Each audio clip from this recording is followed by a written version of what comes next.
I'd like for everyone to think for a moment about the value of human life.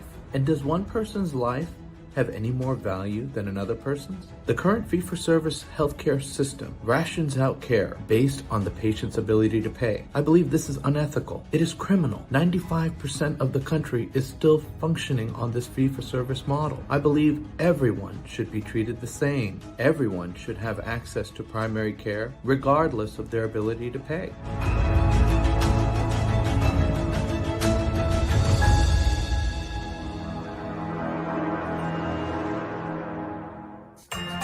Good evening, and welcome to another episode of Faisel with Friends. My name is Salomon, and I'll be your guest host today for our podcast.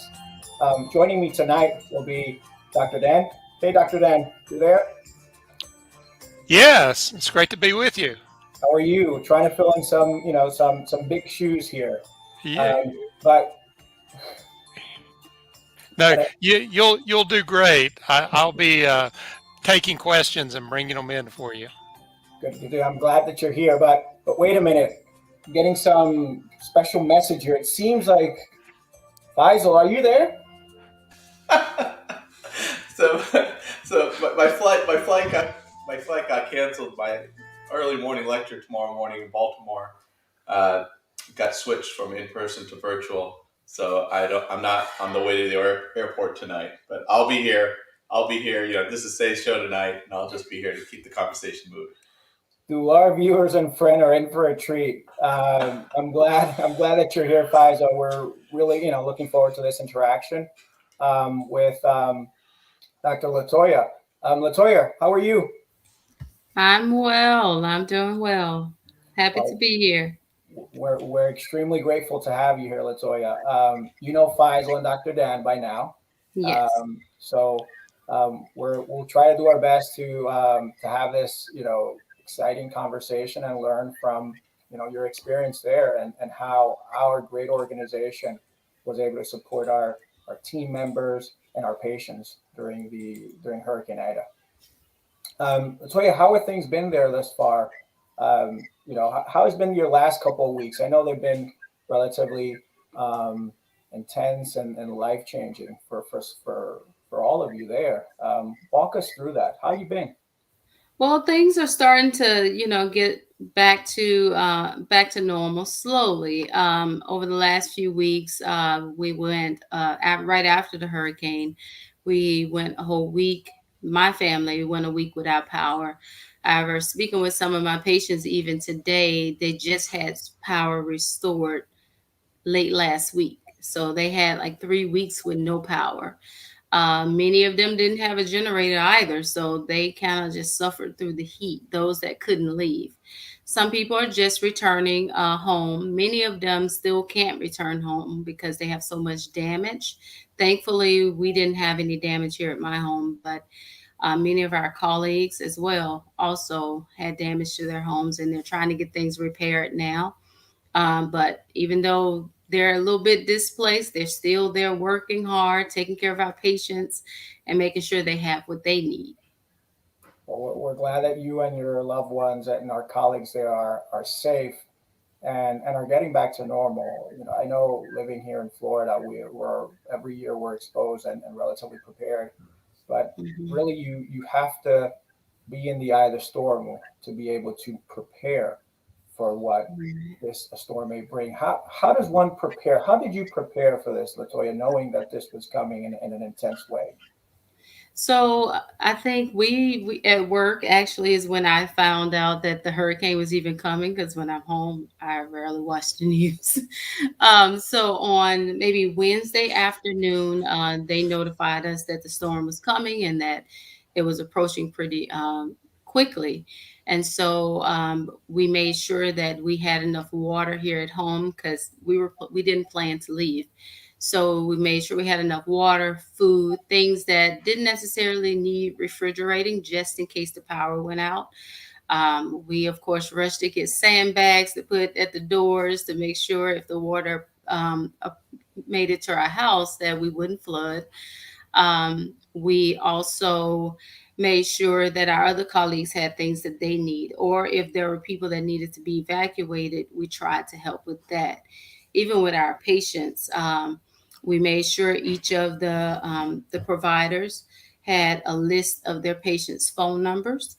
So on that Friday when we left work, we had a list of our whole panel, so that we can reach out and check to see who was evacuating and who was not. We actually started on Friday at work. We dedicated most of that day Friday calling our patients so we would know those who were staying, because after the storm, we wanted to make sure we checked on them to make sure they were safe, first of all, and just make sure they had what they need, because we know they already have a lot of challenges. And then to have the storm come will put even more on them. So that's what we did, to try to get prepared. But sometimes it's hard to prepare when you don't know how bad it will get. So, yeah, so that's what we did. I can only imagine those, that Friday, how things were in the office where people were trying to do their best to prepare themselves, but Mhm. all and their patients, but also thinking about, am I not preparing for my family? So I think that Right. selflessness that as healthcare providers and here at ChenMed, that we put our patients first, and our Yes. colleagues as well. Um, Yes. I know there were a lot of phone calls made that day, right? Yes. And probably within the 24 hours of the hurricane, making landfall. What was one of the things that our patients were worried about when you were reaching out? So those patients that were staying, many of them were here during Katrina and and Betsy and so many of the other hurricanes, and so many of them are, they don't want to leave. They refuse to leave. They feel that everything will be okay no matter what. So one of the things, the ones that were staying, they wanted to we would check to see if they had water. If they didn't have water or they didn't have enough food, we would get whatever we could that we had at our disposal to take to them to make sure they had it. We also told them to make sure they had batteries and flashlights and things like that, just in case power went out, because they were expecting the power to go out. And so there were some patients, especially our top 40 patients, we reached out to them because we knew they were the ones that were most at need, if something were to, turn up with this storm. So we reached out to all of them first while we were at work. Many of them had left, because they were here during Katrina and they stayed. And they were so terrified because not only was Hurricane Ida coming, but it was coming on the anniversary of Katrina. So many people were very afraid. They were very anxious. And they were just trying to get out of here as quickly as they could. And those that were staying, some of them were very afraid, but they either couldn't leave because they didn't have family to leave with, or they were in, at the time, the senior facilities, and they couldn't leave at that point. They did later evacuate many of them when the power went out, but during the storm, they were still here. So yeah, it was intense. It's interesting how, the resilience of human nature, and having had the experience with Katrina, there were still people that wanted to stay, and it's powerful to know that they had all of you there to Hmm. support them after the Yes, aftermath. So I would say maybe that gave them comfort to some extent, right? Knowing that I think so. If I have time, one story I would like to sure, share about one of my patients. On Sunday night, actually, one of my patients called me. He's kind of bedridden. His wife is also a patient of ours, and he called me and he was in a panic. He was like, "Dr. Fulton, part of the roof just fell in. Can you send somebody to get us?" We called 911. Um, the phone hung up. That was the other thing they had trouble with. During this storm, 911 was not working.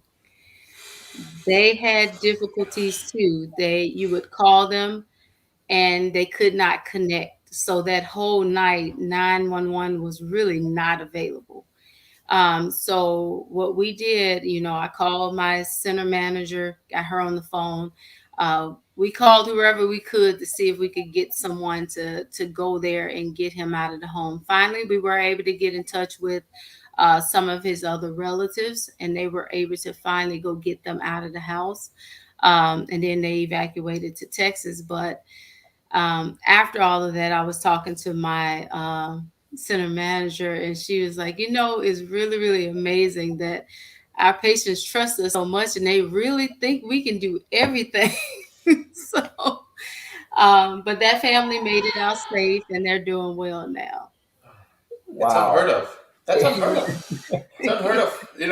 For a healthcare delivery organization to get involved with taking care Yes. of the patients in this way.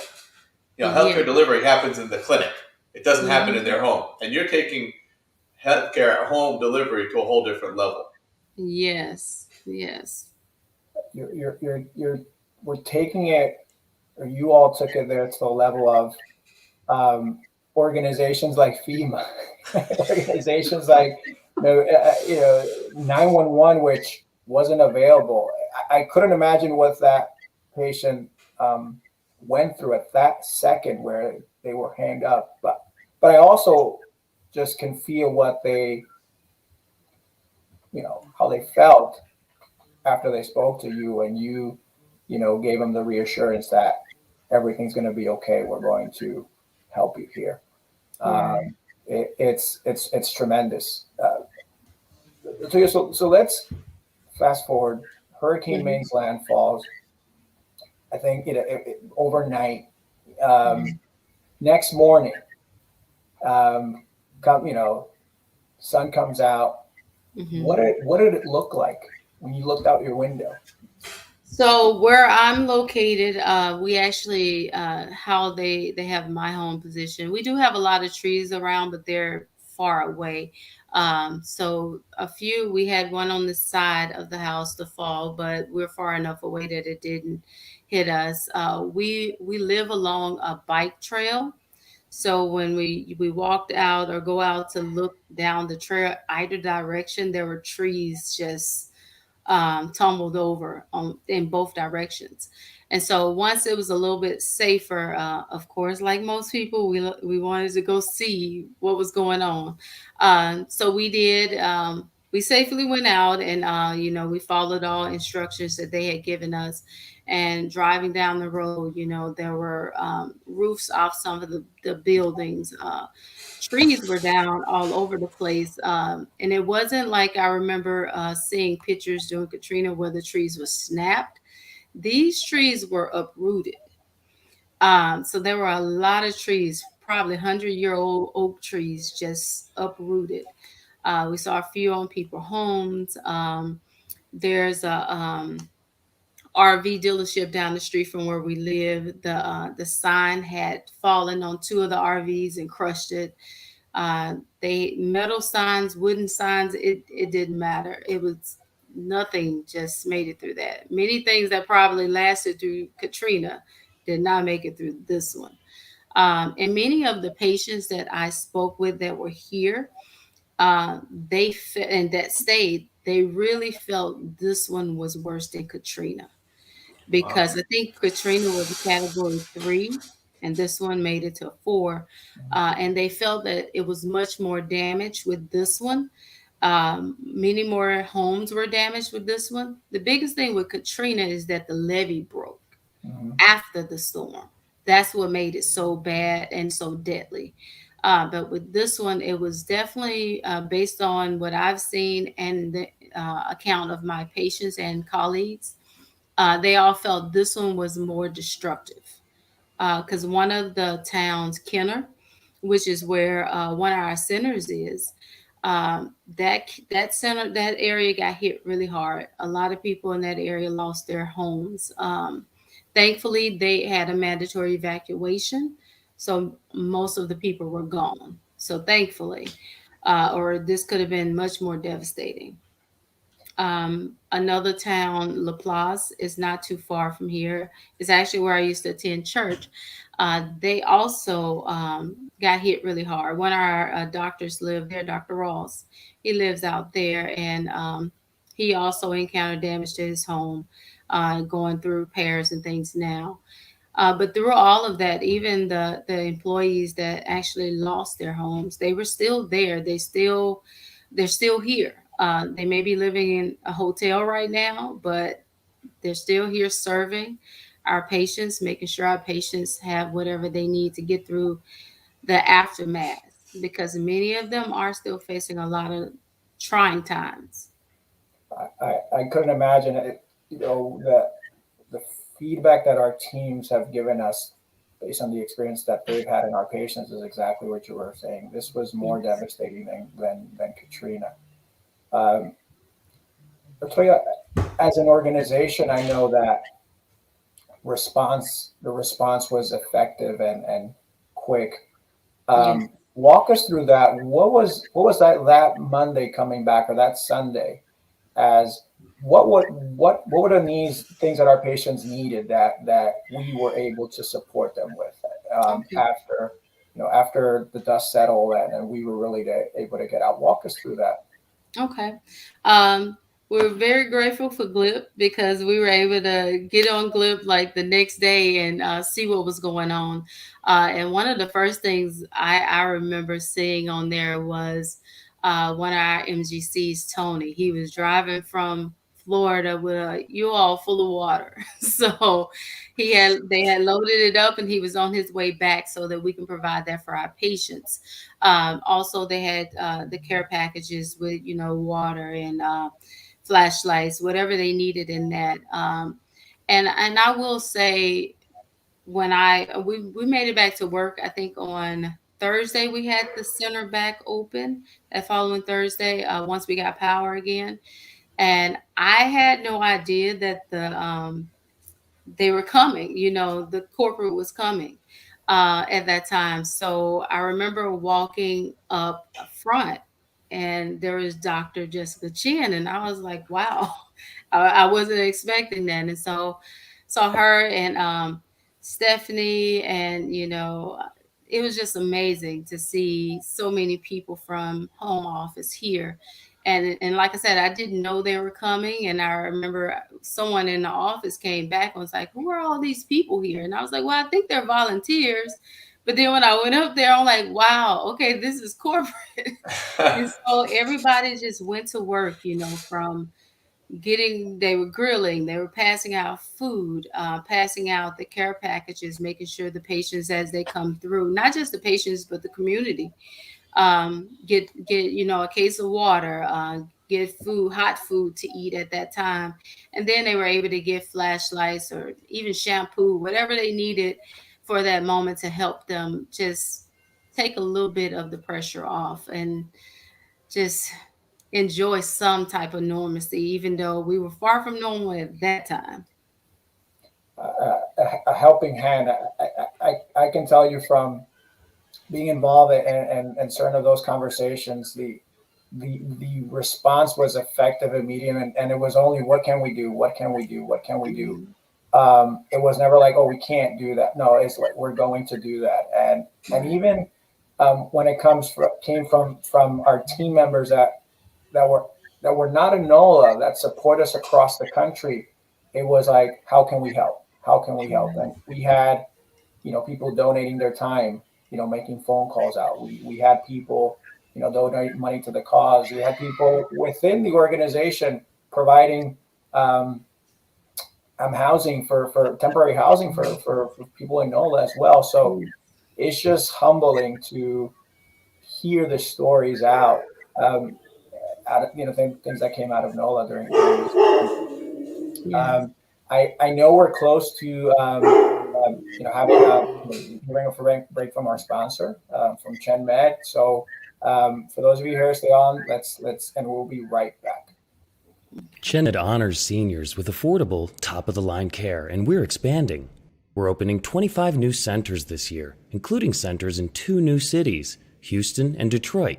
Join us as we bring better healthcare to more seniors. Head to chenmed.com/physicians for more information. And we're back. LaToya,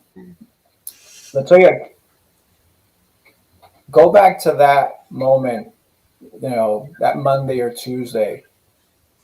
What was when you were reaching out to patients?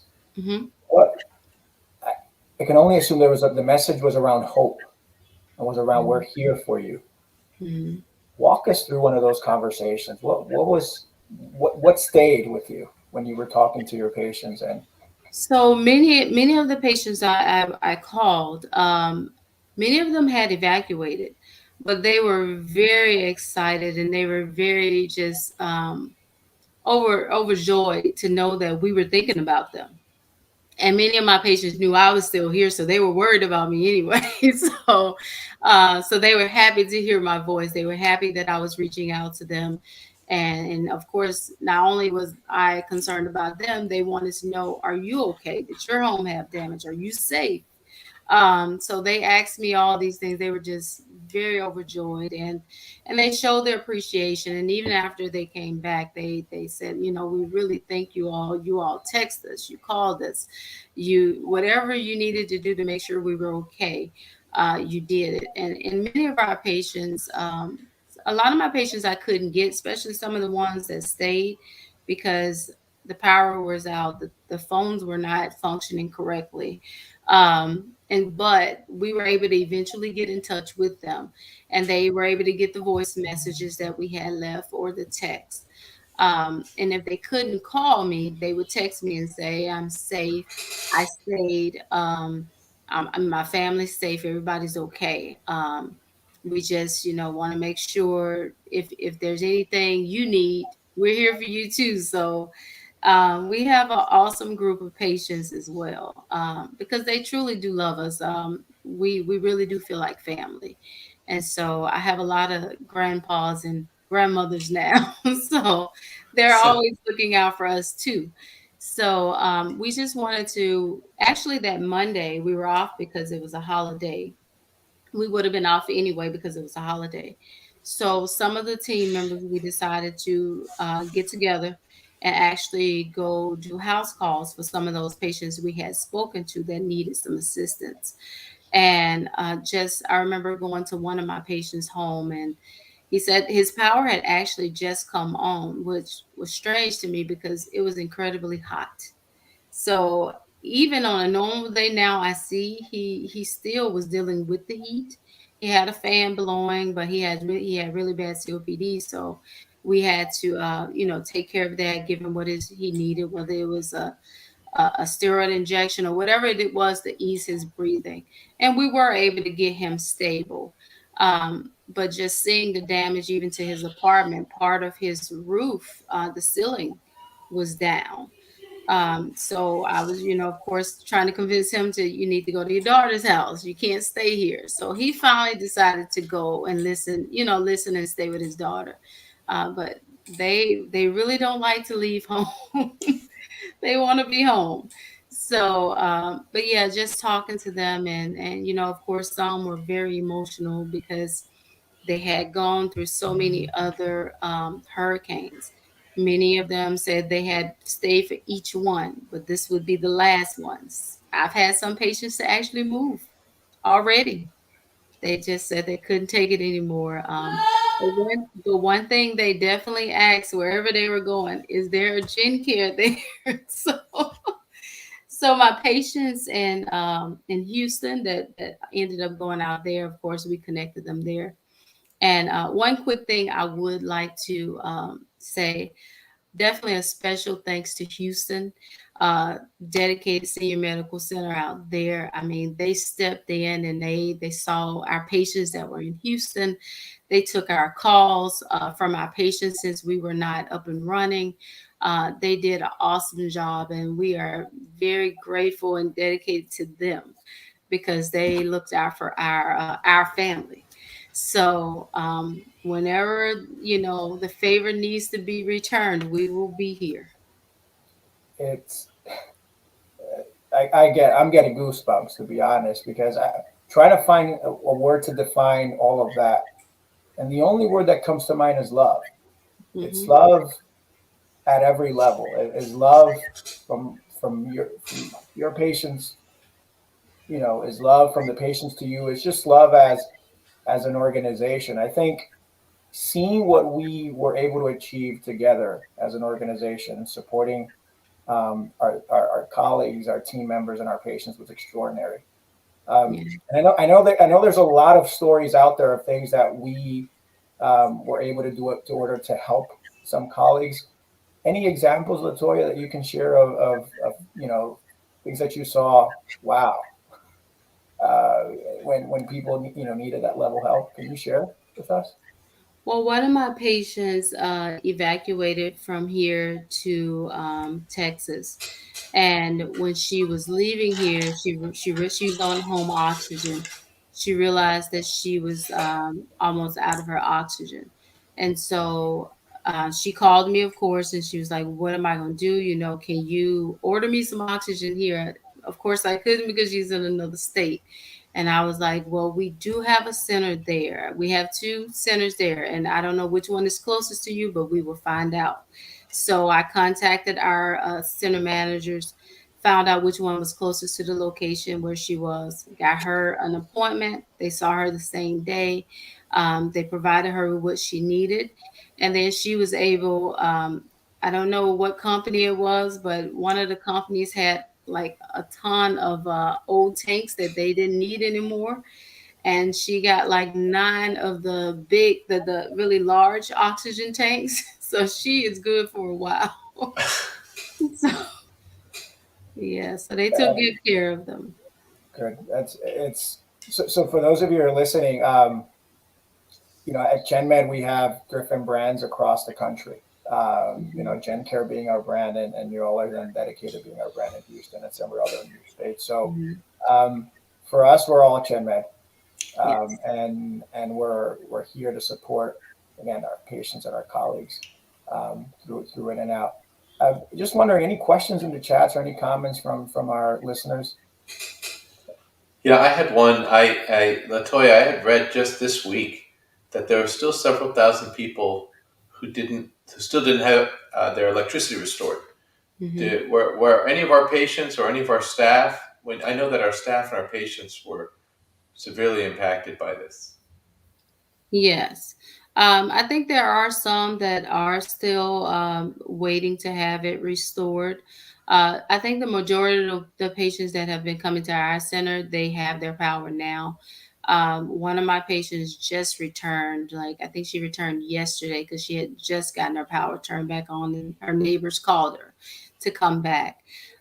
Those areas that were hit really hard, many of those areas still don't have power, and many of the people that live there are still displaced. I've had a few of my patients that are from those areas to tell me they're able to go back home now, because their home had minimum damage, but many of their neighbors still can't go home because of all the damage and the flooding in some of those areas.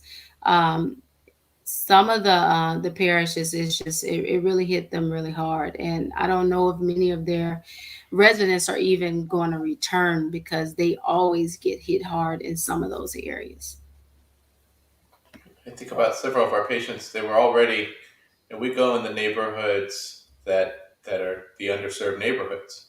These are Hmm. the populations of people that typically they struggle with things like home insecurity, food insecurity, a lot of transportation issues. Can't I can't Yeah, imagine like going weeks without electricity. I mean, just this yeah. situation with the refrigerators and all that. I mean, I can't imagine. How are our staff doing now? The staff is doing better. I think there are some that are still trying to rebuild, because I know some did lose everything. And so we've tried to do on our end what we can to just get whatever we can to help them through that transition, whether it's help them find housing or financially, or just make sure they have what they need to eat for them and their families. So we're trying to watch out for them and make sure we get them back on their feet. But the majority of the staff, I think most of us are pretty much back in our homes and doing okay. Yeah. It's good to hear. It's good to know.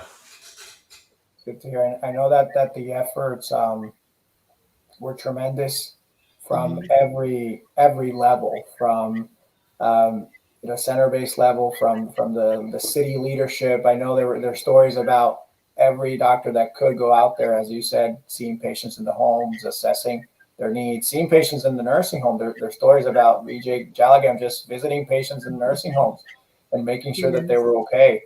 It humbles me to know that we're all colleagues and that we're all friends and to be honest, it's you guys are awesome. I mean, you all showed us resilience, what the power of love can do, and what caring for our patients means for us, for all of you. So from the bottom of my heart, I just want to thank you. I just want to thank our team members in NOLA for everything they did. Dr. Dan, hey. Hey, so we Phyllis Friedrich, who's one of our center directors in Florida, was talking about how great it is to be part of an organization like this, and she's asking again how we can help in Florida. I mean, it is pretty amazing to be part of a group practice that as you pointed out can reach across state lines. So some of our other areas are asking how they can help and what we can do to help. I know many of the center managers who are kind of leading the efforts. If donations are sent or they know all of the team members that actually still need assistance. So I would say we can contact the centers, ask for the center managers, and see which of their staff members there still need support. Because I do know some of the centers do. Some of their staff members still need some assistance. I don't know them all by name, but the center managers have been tracking that. And whenever there's opportunity for us to help, they usually announce that, we're doing this. If you can help, just let us know. So I would say contact the center managers and see what else is needed. It's again, I can't find words, guys. It's just being part of a group that just wants to help. Like, what else can we do? And it's been, it's been, what 6 weeks that this occurred, and it's still very fresh. What advice would you give our staff there? Like, if you had to give some glimpse of hope and some words of encouragement, what would you tell them? Well, I would say, continue to do what we've always done. I mean, we look out for one another. We love on one another. We're just open. We're there for each other. And so if something is going on, if you're suffering from anxiety or depression due to these things that have just occurred, reach out to someone. We have the resources that we need. We have the backing that we need to get whatever help we need assistance with. So I definitely would say, if you need that support, reach out to us. We're here. And not just for our patients, but we're here for each other as well, because we all have to get through this together. And that's one thing because I'm originally from Mississippi, but since I've been here in the NOLA area, the people here are very resilient. And when trouble comes, they come together. I mean, this person over here, her roof could have blown off, but they're next door helping somebody cut the tree off of their house. So, I mean, it's just been amazing to see them get together and work and just do what they can to just get things back to normal. It doesn't matter if someone else is devastated. They're still helping. They're helping each other. The community here is awesome. They are like no other that I've seen. They're really amazing. Empathy, love, just I think those are traits that nowadays we need to see more of. and it's refreshing to hear that it's so inherent in that community that you serve and within our team members, that it gives me hope that as society, when we need each other, we're all band together and help each other. Yes.